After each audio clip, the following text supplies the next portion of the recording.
And last thing is, um, I thought this, and you may be thinking this. It's like, okay, this plastic. If plastic is like ruining fertility, then how are so many people getting pregnant and having babies, multiple babies? Maybe some people not ever having experienced a miscarriage, but I think it's easy to be like, oh no, it's a me problem because you look around and they don't seem to be having issues, right? Well, my belief after watching that and how I know the body reacts just in an inflammatory way, and how each person is just a little bit different as far as like sensitivity to certain environmental situations, like bread, for instance. I know there's a lot of people who are gluten free, gluten intolerant, can't do it. I know there's, and so like the example there is, say, whoever, Sarah, very gluten intolerant, has a piece of bread and just like breaks out, feels really bloated, upset stomach, all that kind of stuff, just because she has some bread. Versus me, for example, I feel like I could probably have a few slices of bread and cinnamon roll or whatever, and feel like pretty minimal effects from it. But I would say even for me, there's, if she's like 100% gluten intolerant and I'm 20% gluten intolerant, yeah, just minimal effects. Versus maybe somebody else has no side effects necessarily. Or let's say coffee, like, or caffeine. Some people seem to be very sensitive to caffeine, and it gets them all jittery, and they don't feel like it helps them concentrate at all, and don't like the way it feels. Versus other people might have 200, 300, 400 milligrams caffeine and feel like it just levels them out.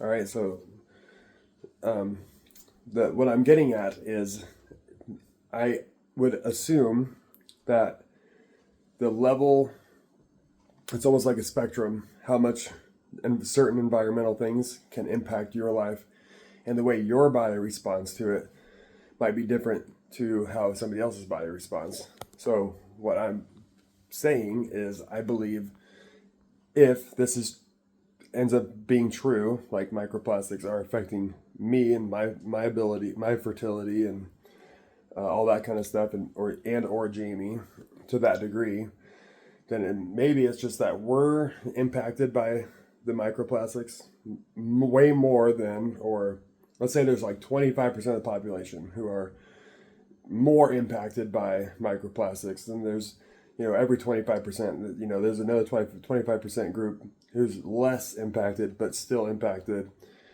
down the road. So that's kind of my thought, is like, maybe we're just a little bit more sensitive, or I'm personally a little bit more sensitive to it. And as we make these changes, they may be helping us greater than what it might seem to help other people. So I think the same would be true, like if you were to make nutritional changes or exercise changes, then like somebody gets on a CrossFit program. This is a live example.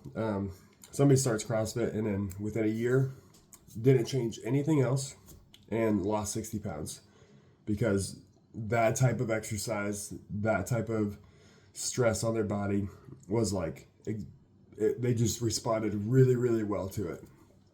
Versus somebody else who just joins CrossFit, doesn't change their diet, doesn't change anything else, and they may lose 10, 15 pounds in a year, and may have higher energy levels and all that good stuff, but like their body just physically didn't respond the same.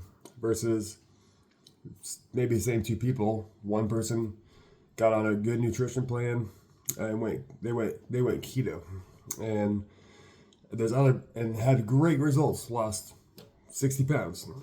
This other person went on keto and didn't lose anything.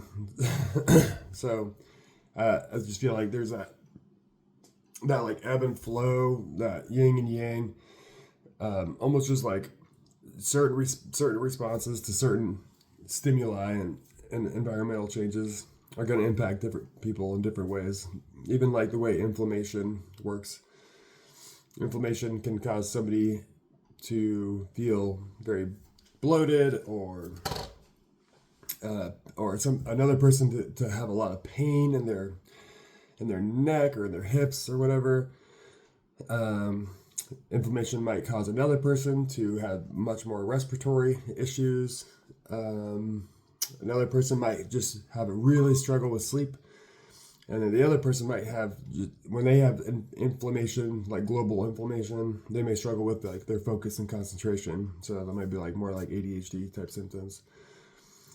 So like all these things, I'm just kind of using that as a blanket statement to be like, whether this works or whether it doesn't work, I think there's a spectrum of how much it's going to impact an individual.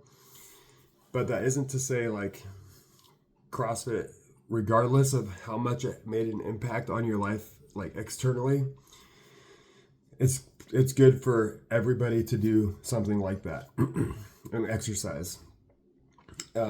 Whether you go like nutrition, getting on a nutrition plan and following it and experimenting over and over and over to find the right nutrition for you is good for everybody. You just gotta be persistent with it, right? Certain supplements, I would say, it's like certain people may have better results taking certain supplements. Other people may not have the best results with it, but like taking your fish oil, your vitamin D, and multivitamin is still good for everybody. Going to church, believing in God, I do believe like there's a creator, and like if you can just build a relationship with your creator, I personally think that's good for everybody. And but it may have a little bit more results externally for one person over another. It just looks different because God's using us in different ways, and He's built us differently. He's built us very, in only the way God can. And the same as, I think, like as we embrace this new lifestyle with the plastics and stuff like that, that's where I stand with it. Is it may have more of an impact on us, helping us get more success with baby making and all that, versus another group has 6 kids, but it doesn't mean eliminating plastics isn't going to be a good thing for them. It just, the result may look different, and the impact on their life and then what it's doing to their health long term might just look different. So that'd probably be my final thought on that subject. So all right, here goes nothing.